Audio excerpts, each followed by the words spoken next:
नमस्कार श्रोते हो. आज अक्षय तृतीयेची माहिती मी तुम्हाला ऐकवत आहे. आपण ती शांत चित्ताने ऐकाल अशी मी आशा करते. हिंदू कॅलेंडरच्या मुख्य तारखांपैकी एक म्हणजे अक्षय तृतीया. हिंदूंसाठी हा अत्यंत पवित्र दिवस आहे. अक्षय तृतीया वैशाख महिन्याच्या शुक्ल पक्षाच्या तृतीयेला साजरी केली जाते. याला अखाती तीज असेही म्हणतात. अक्षय म्हणजे जे कधीही संपत नाही आणि म्हणूनच असं म्हटलं जातं की अक्षय तृतीया ही अशी तिथी आहे ज्यामध्ये सौभाग्य आणि शुभ परिणामांचा कधीही क्षय होत नाही. या दिवशी केलेले कार्य मनुष्याच्या जीवनात कधीही न संपणारे शुभ फल देते. या दिवशी एखादी व्यक्ती जिंकल्यानंतरही चांगलं कर्म आणि दान करते. त्याचे शुभ परिणाम मोठ्या प्रमाणात मिळतात आणि शुभ परिणामांचा प्रभाव कधीही संपत नाही. अक्षय तृतीया हा हिंदू धर्मात साजरा केला जाणारा अतिशय पवित्र सण आहे. सर्व हिंदू तो मोठ्या उत्साहाने साजरा करतात. हिंदू धर्मासोबतच अक्षय तृतीयेचा दिवस हा जैन धर्मासाठीही महत्त्वाचा आहे. अखाती तीज मागे अनेक हिंदू श्रद्धा आहेत. काही जण याचा संबंध भगवान विष्णूच्या जन्माशी जोडतात तर काही जण भगवान श्रीकृष्णाच्या लीलांशी जोडतात. अक्षय तृतीया हा दिवस पृथ्वीचे रक्षक भगवान विष्णू यांना समर्पित आहे. हिंदू धर्माच्या मान्यतेनुसार विष्णूने श्री परशुरामाच्या रूपात पृथ्वीवर अवतार घेतला होता. या दिवशी विष्णू 6व्यांदा परशुरामाच्या रूपात पृथ्वीवर अवतरले आणि म्हणूनच हा दिवस परशुरामाचा जन्मदिवस म्हणूनही साजरा केला जातो. धार्मिक मान्यतेनुसार त्रेता आणि द्वापार युगापर्यंत विष्णू पृथ्वीवर चिरंजीवी म्हणजेच अमर राहिले. परशुराम हे सप्तर्षींपैकी एक. ऋषी जमदग्नी आणि रेणुका यांचे पुत्र होते. हे ब्राह्मण कुटुंबात जन्माला आले आणि म्हणूनच अक्षय तृतीया आणि परशुराम जयंती सर्व हिंदू मोठ्या थाटामाटात साजरी करतात. दुसऱ्या मान्यतेनुसार त्रेतायुगाच्या प्रारंभी पृथ्वीची सर्वात पवित्र मानली जाणारी गंगा नदी या दिवशी स्वर्गातून पृथ्वीवर आली होती. भगीरथाने गंगा नदी पृथ्वीवर आणली होती. या पवित्र नदीचे पृथ्वीवर आगमन झाल्याने या दिवसाचे पावित्र्य वाढते आणि म्हणूनच या दिवसाचा हिंदूंच्या पवित्र सणात समावेश होतो. या दिवशी पवित्र गंगा नदीत स्नान केल्याने व्यक्तींची पापे नष्ट होतात. अक्षय तृतीया हा दिवस माता अन्नपूर्णा, स्वयंपाकघर आणि पाककला ची देवी यांचा वाढदिवस देखील मानला जातो. अक्षय तृतीयेच्या दिवशी आई अन्नपूर्णेची पूजा केली जाते आणि भंडारदरा भरून ठेवण्यासाठी आईकडून वरदान मागितले जाते. अन्नपूर्णेच्या पूजेने स्वयंपाकघर आणि जेवणाची चव वाढते. दक्षिणेकडील प्रांतात या दिवसाची वेगळीच ओळख आहे. त्यांच्या मते या दिवशी कुबेर, भगवानांच्या दरबाराचा खजिनदार यांनी शिवपुरम नावाच्या ठिकाणी त्यांची पूजा करून शिवाला प्रसन्न केले होते. कुबेराच्या तपश्चर्येने प्रसन्न होऊन शिवाने कुबेराला वरदान मागायला सांगितले. कुबेरांनी लक्ष्मीजीकडून आपली संपत्ती परत मिळवण्यासाठी वरदान मागितले. तेव्हा शंकरजींनी कुबेराला लक्ष्मीची पूजा करण्याचा सल्ला दिला. म्हणूनच तेव्हापासून आजपर्यंत अक्षय तृतीयेला लक्ष्मीजींची पूजा केली जाते. लक्ष्मी ही विष्णूची पत्नी आहे. म्हणूनच लक्ष्मीची पूजा करण्यापूर्वी भगवान विष्णूंची पूजा केली जाते.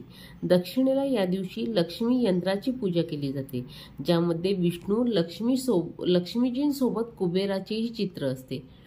महर्षी वेदव्यास यांनी अक्षय तृतीयेच्या दिवशी महाभारत लिहिण्यास सुरुवात केली. या दिवशी महाभारतातील युधिष्ठिराला अक्षय पात्र प्राप्त झाले होते. या अक्षय पात्राचे वैशिष्ट्य म्हणजे त्यातून अन्न कधीच संपत नाही. या पात्राद्वारे युधिष्ठिर आपल्या राज्यातील गरीब आणि भुकेल्या लोकांना अन्नदान करून मदत करत असत. या श्रद्धेच्या आधारावर या दिवशी केलेले दानाचे पुण्यही अक्षय मानले जाते. म्हणूनच या दिवशी मिळालेले पुण्य कधीही संपत नाही. त्यामुळे वर्षानुवर्ष माणसाचे भाग्य वाढते. अक्षय तृतीयेची आणखी एक कथा महाभारतात प्रचलित आहे. या दिवशी दुःशासनाने द्रौपदीचा अपमान केला होता. या वस्त्रहरणातून द्रौपदीला वाचवण्यासाठी श्रीकृष्णाने कधीही न संपणारी साडी दान केली. श्रीकृष्णाने पृथ्वीवर जन्म घेतला तेव्हा अक्षय तृतीयेच्या दिवशी त्यांचा गरीब मित्र सुदामा कृष्णाला भेटायला आला होता. कृष्णाला देण्यासाठी सुदामाकडे फक्त 4 तांदळाचे दाणे होते. तेच सुदामाने कृष्णाच्या चरणी अर्पण केले.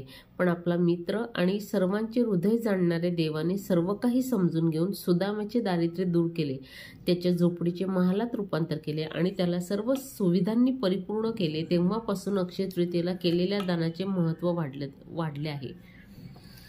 भारतातील ओरिसामध्ये अक्षय तृतीयेचा दिवस शेतकऱ्यांसाठी शुभ मानला जातो. या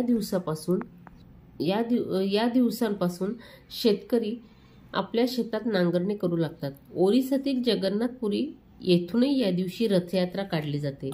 वेगवेगळ्या प्रांतात या दिवसाचे स्वतःचे महत्त्व आहे.